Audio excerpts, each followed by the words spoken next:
Start the program, so if you could find a spot and sit down, we'd like to get started.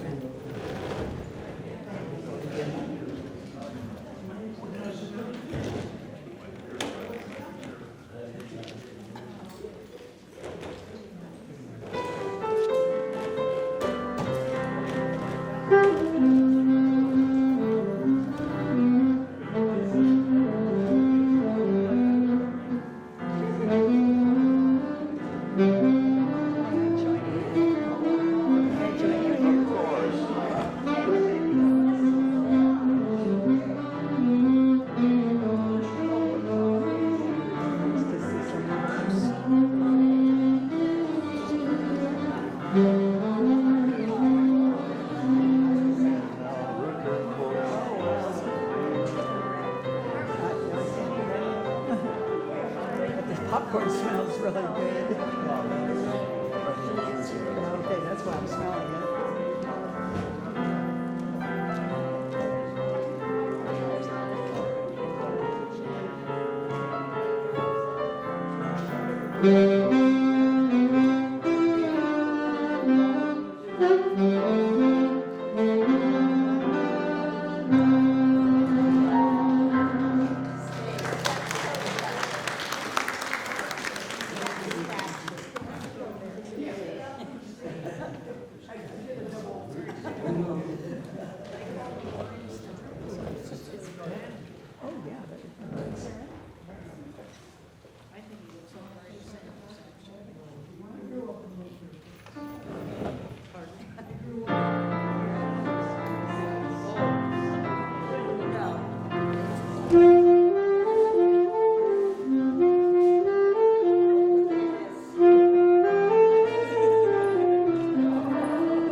you have just heard, sung by the Canterbury Singers, was the very first patriotic song of the United States of America. It was originally a British taunting song. A doodle was a fool or a simpleton. Macaroni was a European upper-class fashion. One who would put a feather in an old cap and call it macaroni was a low-class simpleton pretending to be of a higher class. And one who would dress like that and go to London riding on a pony was an unmanly, effeminate peasant pretending to be an upper-class warrior. It had been tauntingly sung to the followers of Cromwell in the mid-17th century, and later to any lower-class rebels who would dare to challenge the authority of the British crown and the might of the British Empire. And then, in the late 18th century, as the British regulars arrived to put down the rebellion of simpleton farmers of the New World, the taunt was addressed to the American soldiers and civilian defenders, referring to them as Yankee Doodles, led by an effeminate buffoon riding on a pony, a specific allusion to George Washington astride his horse. When the outnumbered American patriots finally defeated the British regulars in some of the battles, they would chase the defeated regulars, reversing the taunt and singing it back at the defeated soldiers. After the surrender at one of the battles, a British regular was quoted as saying, "Damn them! They made us dance to it, all the way back to our ships."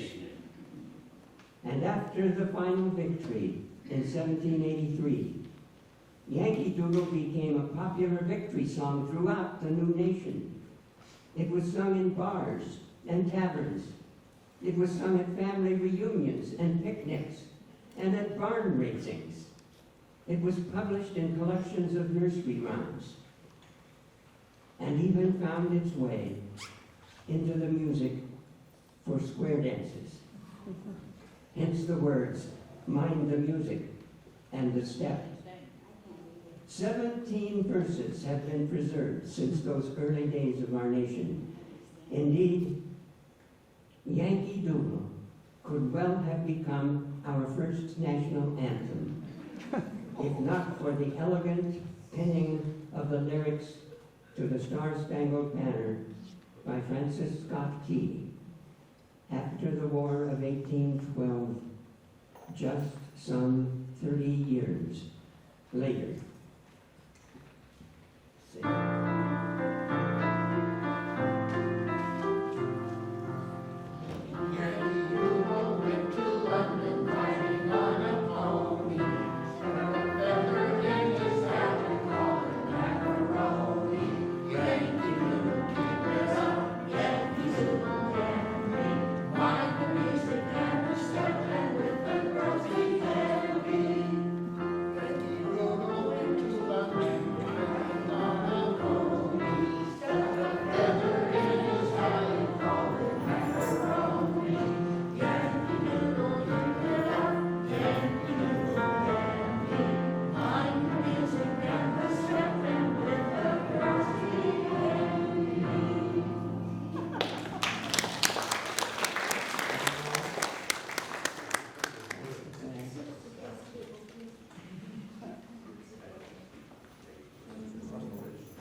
Welcome, everybody, to and happy 4th of July.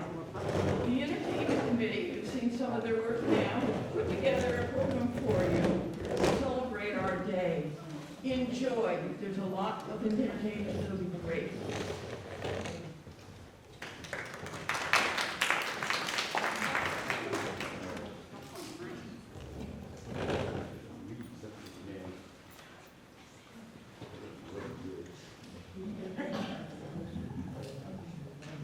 not the same height as our beautiful resident president, but I'll do my very best to make the microphone work. Okay, thank you. Welcome to our celebration of the 245th anniversary of the Declaration of Independence, which was approved by a vote and signed by 56 delegates of the Continental Congress on July the 4th, 1776. Now please attend to these words from that extraordinary document. We hold these truths to be self-evident, that all men are created equal, that they are endowed by their Creator with certain unalienable rights, that among these are life, liberty, and the pursuit of happiness. That to secure these rights, governments are instituted among men, deriving their just powers from the consort of the governed. That whenever any form of government becomes destructive of these ends, it is the right of the people to alter or to abolish it and institute new government, laying its foundation on such principles and organizing its powers in such form as to them shall seem most likely to affect their safety and happiness.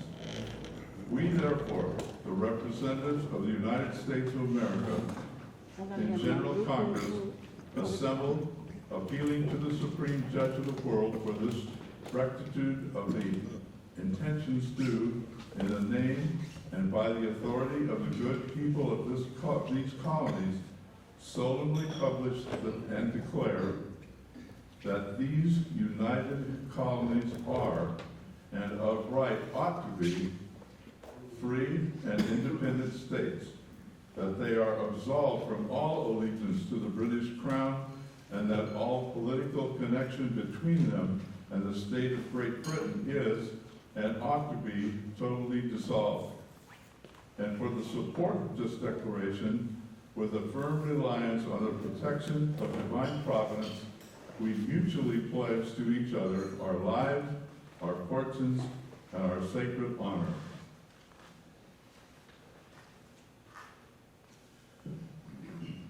I'd like to invite the Canterbury singers to come up, please. And the Canterbury singers are coming up. I want to just call your attention to the words. You'll hear a lot of words today. Words have meaning. Words have the ability to divide. They have the ability to unite. Sometimes in a speech, sometimes in a song, and in this case, it's going to be a song. The Canterbury singers are going to present. The words for this beautiful song were written as a poem in 1893 by Catherine Lee Bates, a Wesleyan College English professor. The poem was inspired by a view from the top of Pikes Peak, a 14,000-foot peak in the Rocky Mountains. While teaching for a summer session at Colorado College in Colorado Springs, Bates and 14 other teachers decided to make the trip, to experience a famous view of the summit of the peak. They hired prairie wagons pulled by horses to get them halfway to the point, and then transferred to mules for their ascent to the summit. The view to the east from that height seemed to stretch forever, from the horizon across the sagebrush prairies of eastern Colorado to the wheat fields of Kansas and beyond, while all around her to the north and west were the purple mountains peaks of the Continental Divide. She started writing the poem during the descent from the peak and published it in the Congressionalist Weekly magazine. 31 years later, in 1926, after more than 60 suggestions for music to set the poem to, it was literally published as a song to music that had been composed at the melody for a hymn by Samuel A. Ward, a church organist in 1883, 10 years before Bates to the top of Pikes Peak. Ladies and gentlemen, the Canterbury Singers present America the Beautiful.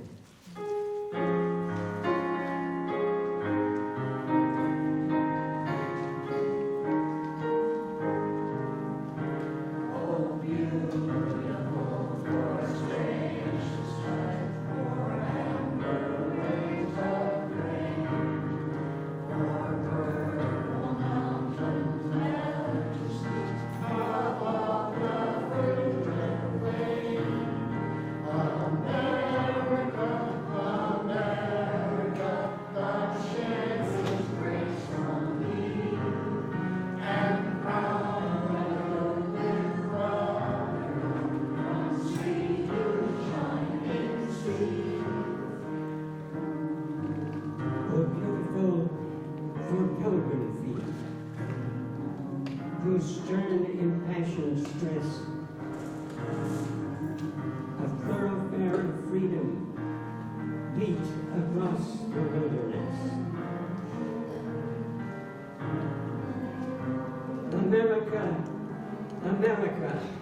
God, mend thine every flaw.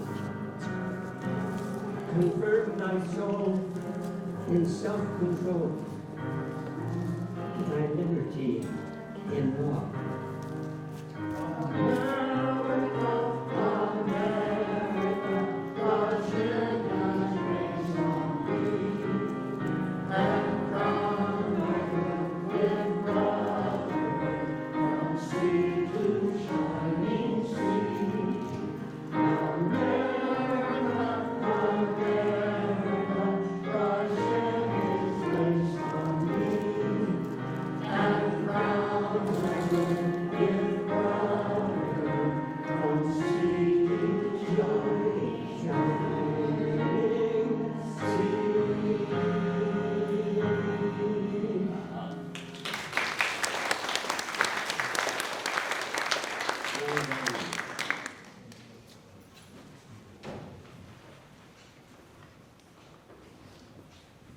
In early 1775, a year and a half before the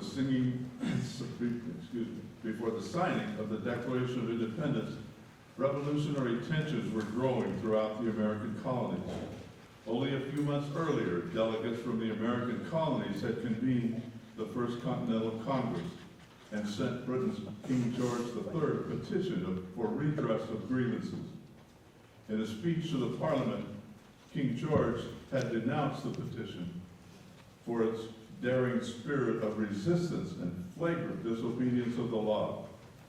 Boston Harbor languished under the British blockade as punishment for the Boston Tea Party in 1773.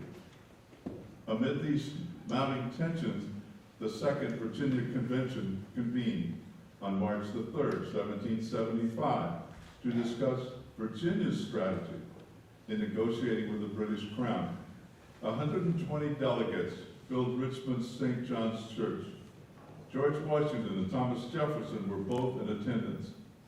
Peyton Randolph of Williamsburg, the president of the convention, proposed a conservative plan to try once again to compromise with the British. And before Patrick Henry spoke, several other delegates had spoken recommending compromise and further negotiations for peace with the British Parliament. Hear now the words of Patrick Henry to the Virginia Convention on March the 3rd, 1778, presented by Jack Stedman.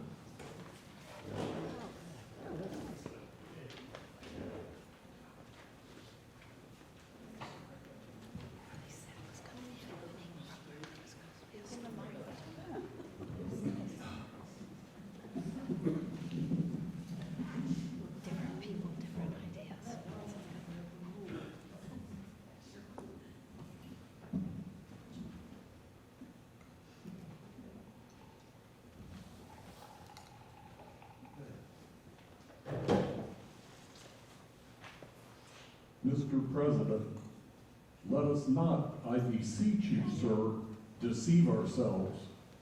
We've done everything that could be done to avert the storm, which is now coming on. We've petitioned. We've remonstrated. We have supplicated. We've prostrated ourselves before the throne and have implored its interposition to arrest the tyrannical hands of the ministry and parliament. Our petitions have been slighted. Our remonstrances have produced additional violence and insult. Our supplications have been disregarded, and we've been spurned with contempt from the foot of the throne. There is no longer any room for hope. If we wish to be free, we must fight. I repeat it, sir, we must fight. Besides, sir, we have no election. If we were base enough to desire it, it's now too late to retire from the contest. There is no retreat but in submission and slavery. Our chains are forged. Their clanking may be heard on the plains of Boston. The war is inevitable, and let it come. I repeat it, sir, let it come. Gentlemen may cry, peace. there is no peace. The war has actually begun. The next gale that sweeps from the north will bring to our ears the clash of resounding arms. Our brethren are already in the field. Why stand we here idle? What is it the gentlemen wish? What would they have? Is life so dear, or peace so sweet, as to be purchased at the price of chains and slavery? Forbid it, Almighty God. I know not what course others may take, but as for me, give me liberty or give me death. Down with the bring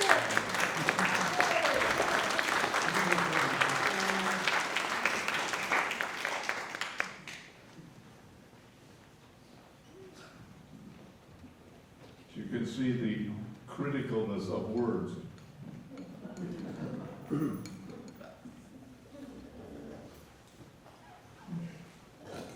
God Bless America was written by Irving Berlin in 1918 during the last year of the First World War.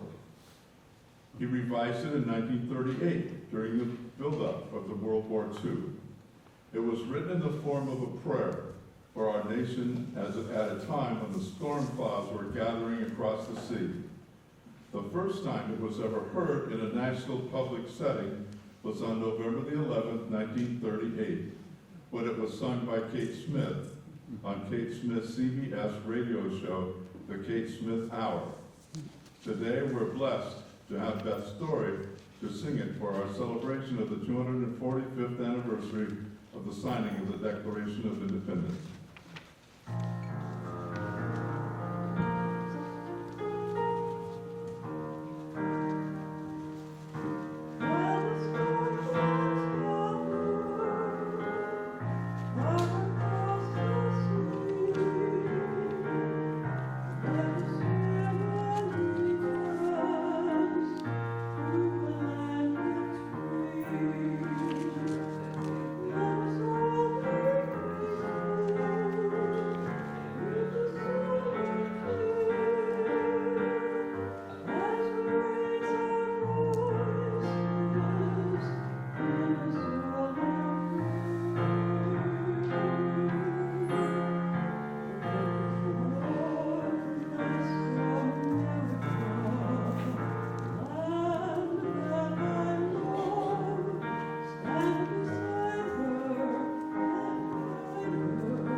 For most of the Revolutionary War, the American colonists were not winning.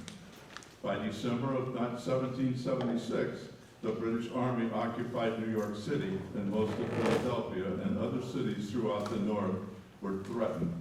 The Continental Army was on the run, inadequately clothed during the cruel winter, suffering one defeat after another. Food grew scarce because most of the farmers were fighting in the war. In the South and West, where pro-colonial guerrillas fought against the British regulars, the situation was growing desperate. It looked very much like the British would win the war, and the colonial leaders would be hung for treason. In the midst of the harsh winter of 1776, George Washington's troops were seriously depleted and depressed and ready to quit. Thomas Paine's famous oration was published in the Philadelphia Journal on December the 19th, 1776.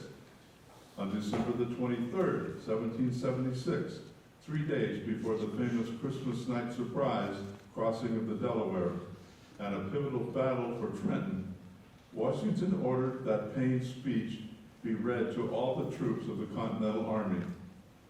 Paine's ringing words bolstered the morale of the dispirited Continental Army.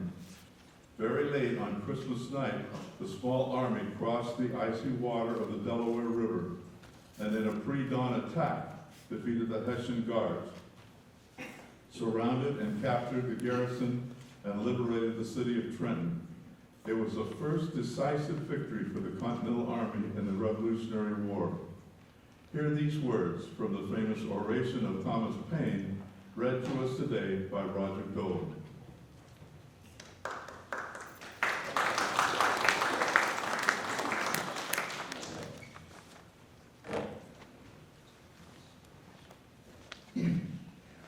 These are the times that try men's souls. The summer soldier and the sunshine patriot will, in this crisis, shrink from the service of their country, but he that stands by it now deserves the love and thanks of man and woman. Tyranny, like hell, is not easily conquered, yet we have this consolation with us that the harder the contest, the sweeter the victory. What we obtain too cheap, we esteem too lightly. Britain, with an army to enforce her tyranny, has declared that she has a right not only to tax, but to bind us all in cases whatsoever. And if being bound in that manner is not slavery, then there's no such thing as slavery upon this earth. I thank God that I fear not. I see no real cause for fear. I know our situation well and can see our way out of it. None can say that our retreat was precipitate. Twice we marched back to meet the enemy. The sign of fear was not seen in our camp.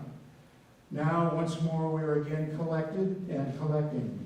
Our new army at both ends of the continent are growing rapidly. And soon we'll be able to open the next round of the campaign with 60,000 men, all armed and clothed. By perseverance and fortitude, we have the prospect of a glorious issue. By cowardice and submission, the sad choice of a variety of evils: a ravaged country, depopulated city, habitations without safety, slavery without hope. Our homes turned into barracks and body houses for the Hessians, and a future race to look for whose fathers we shall be in doubt of. Look at this picture and weep over it. If there yet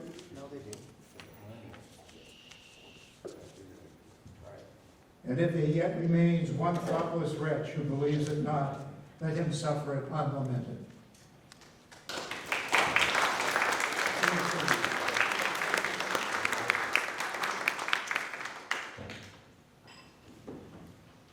I'd like to invite the Canterbury singers back up, please.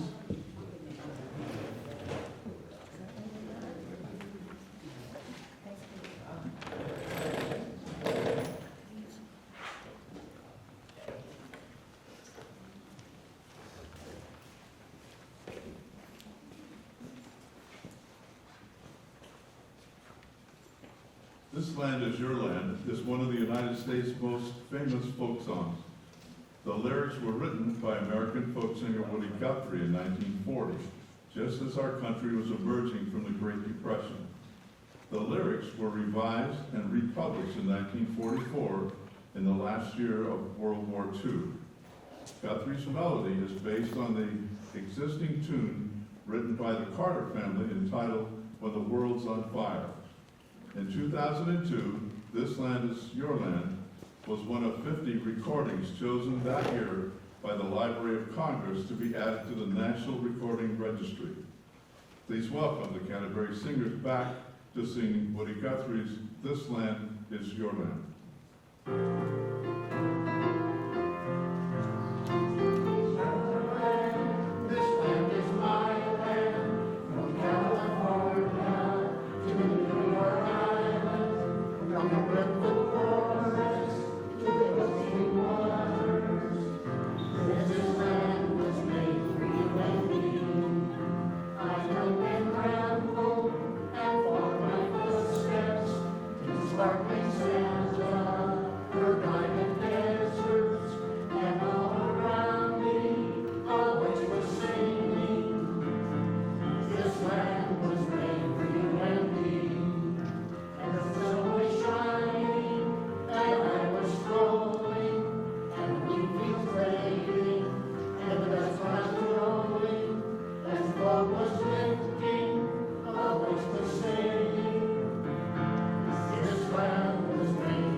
In 1821, John Quincy Adams, who would later become the 6th President of the United States, was serving as in the administration of James Monroe as Secretary of State. He was invited by a committee of the citizens of Washington, D.C. to deliver a celebratory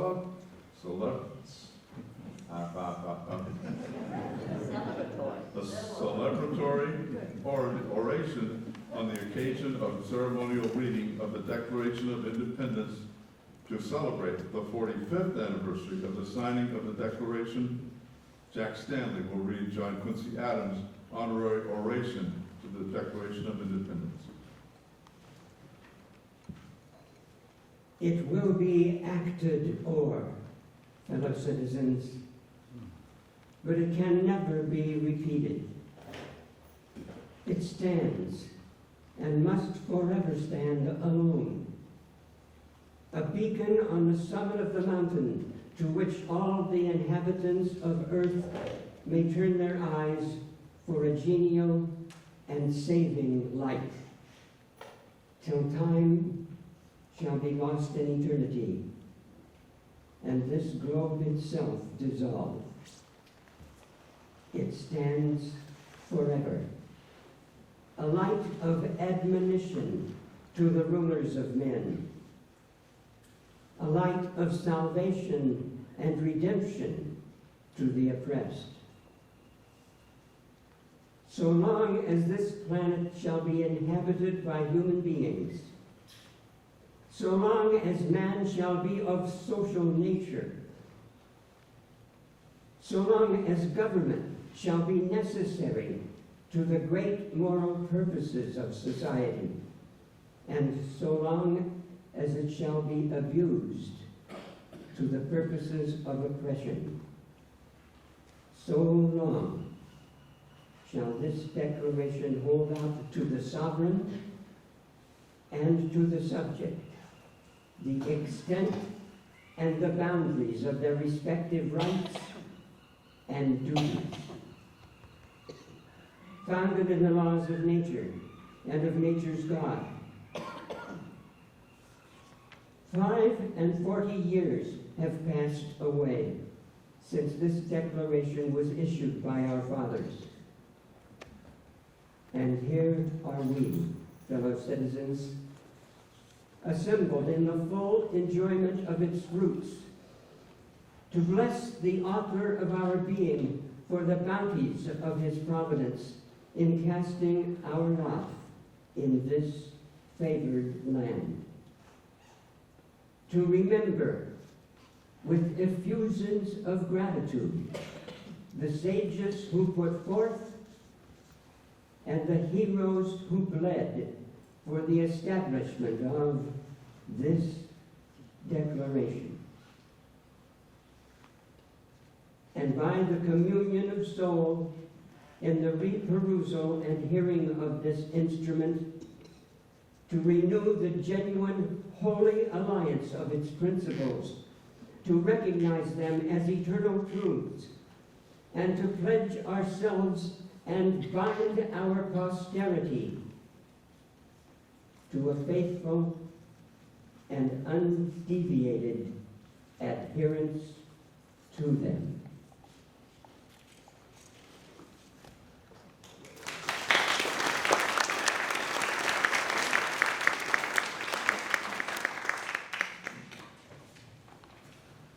In the next portion, we're going to need your help. We're going to have the instrumental musicians are going to play a medley of United States of America military songs to honor all who served in the military service of our country. We invite you in our audience who have so served to stand as you are able, or raise your hand to be honored while your service song is being played, and to remain standing or remain with your hand up while the other songs are played. And anyone here who has a family member or a loved one who has served in one of our military services is also invited to stand or raise a hand while the appropriate song is being played for that person to be honored. So we're going to honor people, and we'll do it as we have with musical accompaniment.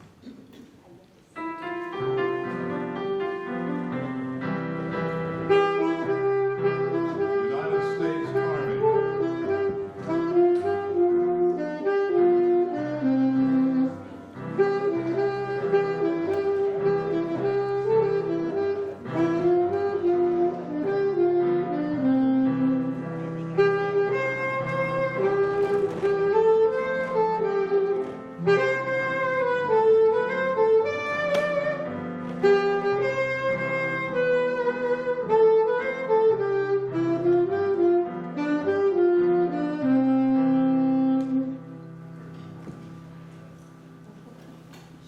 Please stay standing.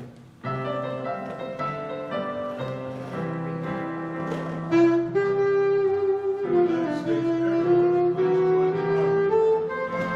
Force, please join the Army. United States Marines.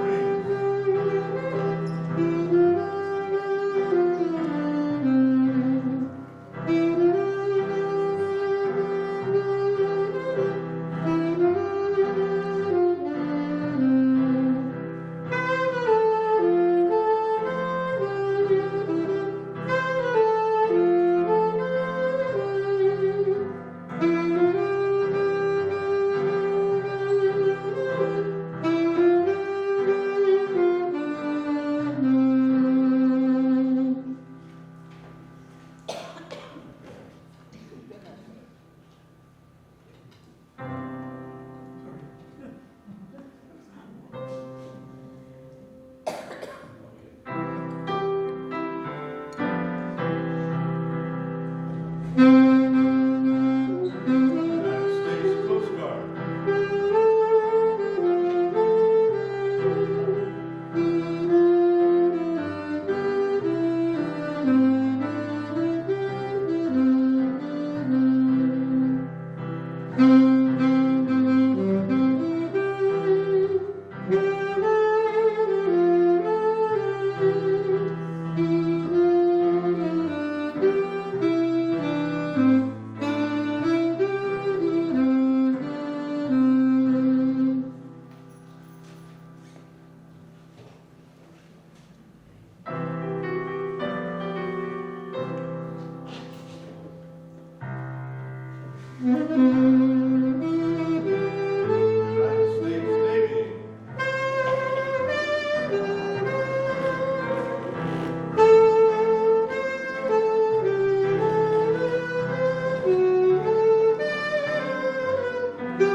famous anti-war poem, Next to, of course, God, America, I, written in 1926, just 8 years after the end of the First World War. The poem reminds all who hear it of the ambiguity of patriotism and urges us to think very carefully about two conflicting truths concerning patriotism. One, it motivates us to join together in celebration of and in defense of all that we hold most dear about our country and our responsibility to see the necessity to defend it. And two, the uncritical celebration of patriotism can and does cause many to blindly act out without thought and unthinkingly suffer and die. Hear the words of E. E. Cummings' famous anti-war poem, read to us by Jack Stanley. Next to, of course, God, America, I love you. Land of the pilgrims, and so forth. Oh, say, can you see by the dawn's early, my country 'tis of centuries come and go and are no more. What of it? We should worry. In every language, even deaf and dumb, thy sons acclaim your glorious name by gory, by jingle, by gee, by gosh, by gum. Why talk of beauty? What could be more beautiful than these heroic, happy dead who rushed like lions to the roaring slaughter? They did not stop to think. They died instead. Then shall the voice of liberty be mute? He spoke and drank rapidly a glass of water.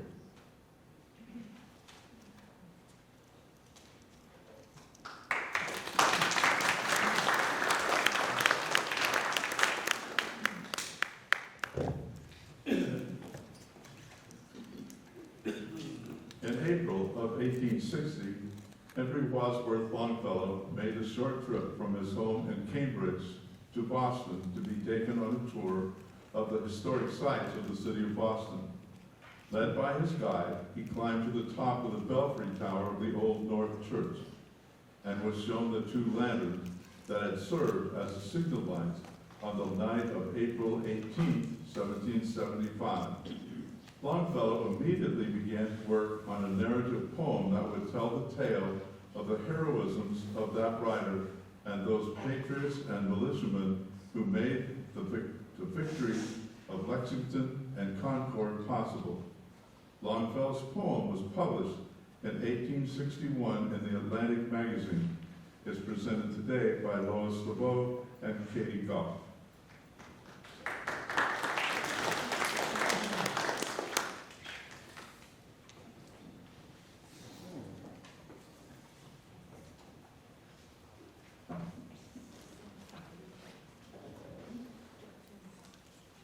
Listen, my children, and you shall hear of the midnight ride of Paul Revere. On the 18th of April in 75, hardly a man is now alive who remembers that famous day and year.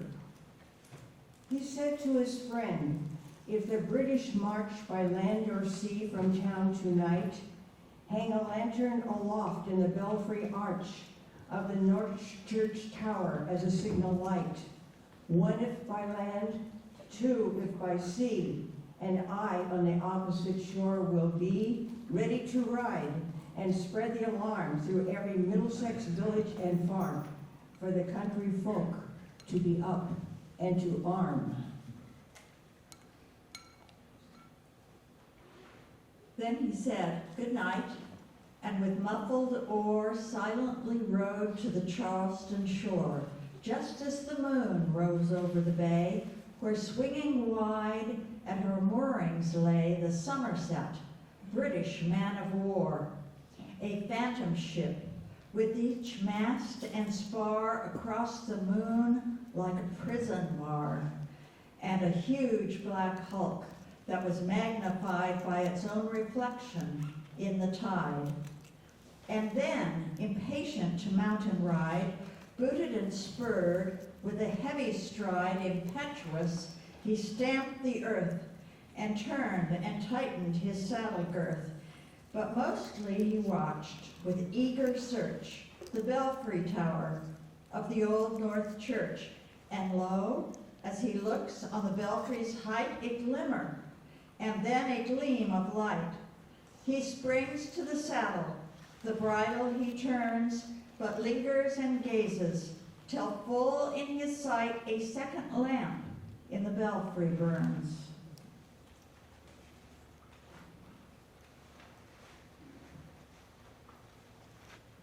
It was 1 by the village clock when he galloped into Lexington.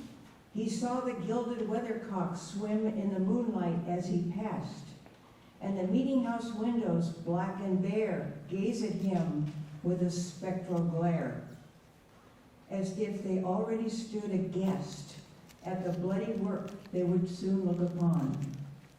It was 2 by the village clock when he came to the bridge in Concord town, hear the bleating of the flock and the twitter of birds among the trees, and felt the breath of the morning breeze blowing over the meadow ground. And one was safe and asleep in his bed, who at the bridge would be first to fall, who that day would be lying dead, pierced by a British musket ball. Down with the British. So, you know the rest. In the books you have read, how the British regulars fired and fled, how the farmers gave them ball for ball from behind each fence and farmyard wall, chasing the redcoats down the lane, then crossing the fields to emerge again under the trees at the turn of the road, and only pausing to fire and load. So through the night rode Paul Revere, and so through the night went his cry of alarm to every Middlesex village and farm, a cry of defiance and not of fear, a voice in the darkness, a knock at the door, and a word that shall echo forevermore. For born on the night wind of the past, through all our history to the last, in the hour of darkness and peril and need, the people will waken and listen to hear the hurrying hoofbeats of that steed and the midnight message of Paul Revere.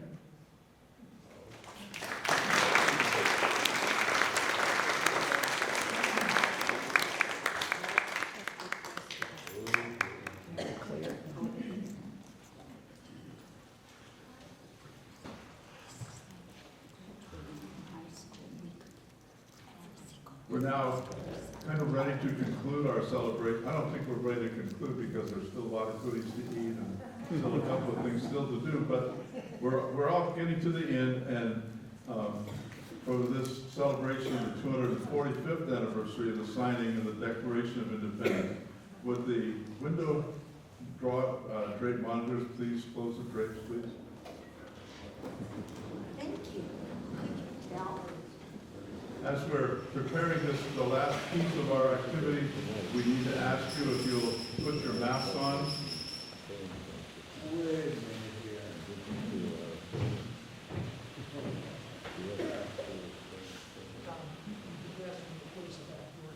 Would you close the back doors, please?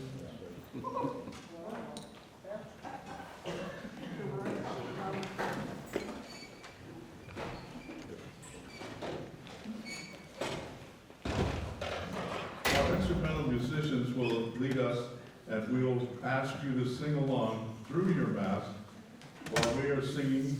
As we are singing, a fireworks display will be provided on the big screen.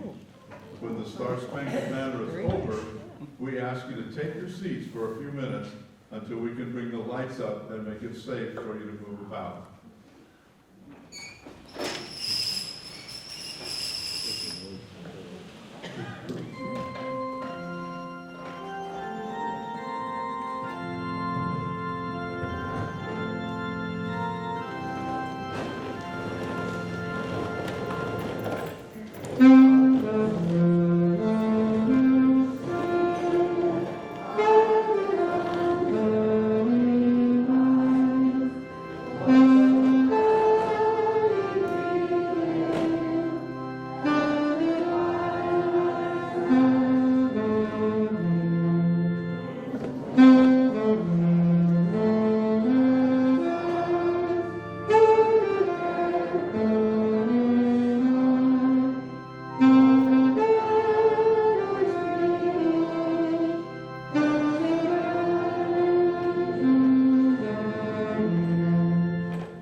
I'd like to offer some special thanks to Bill and Jack for their instrumental music.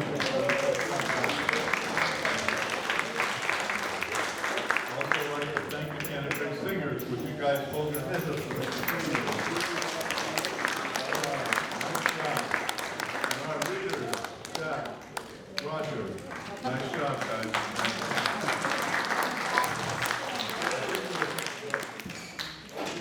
I'm pleased you both. Lois, excuse me, Lois and Katie, if you noticed, I know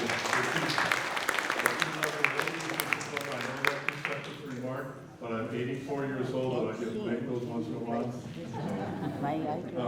Again, so many people help put us together.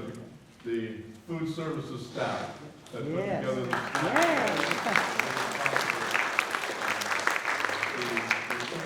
the children who got the table set up and put things together and made sure that we knew what protocols we needed to follow and what we could do and what we couldn't do.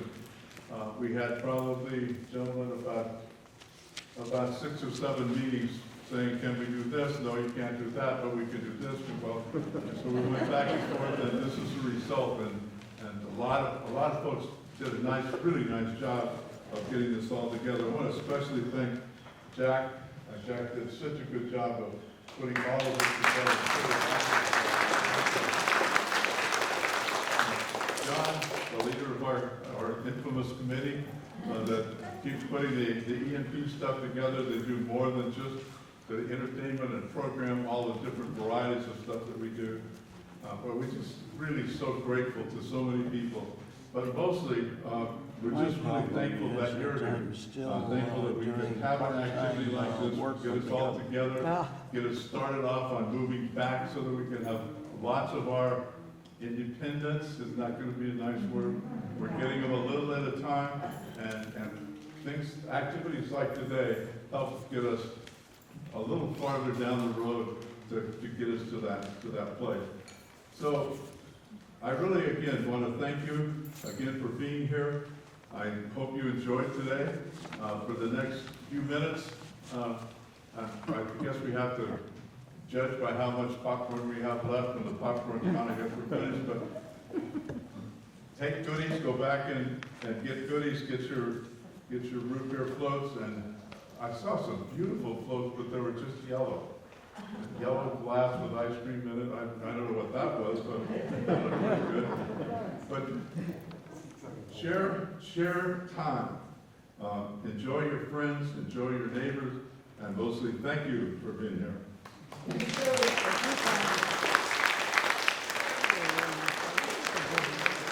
And how about one last round of applause for our master of ceremonies, Tom Hill.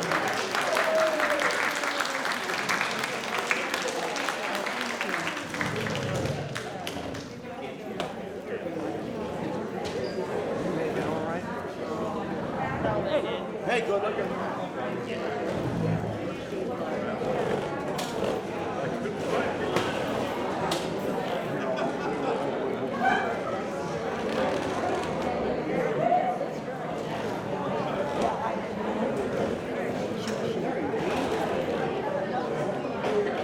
Put this away because you have one.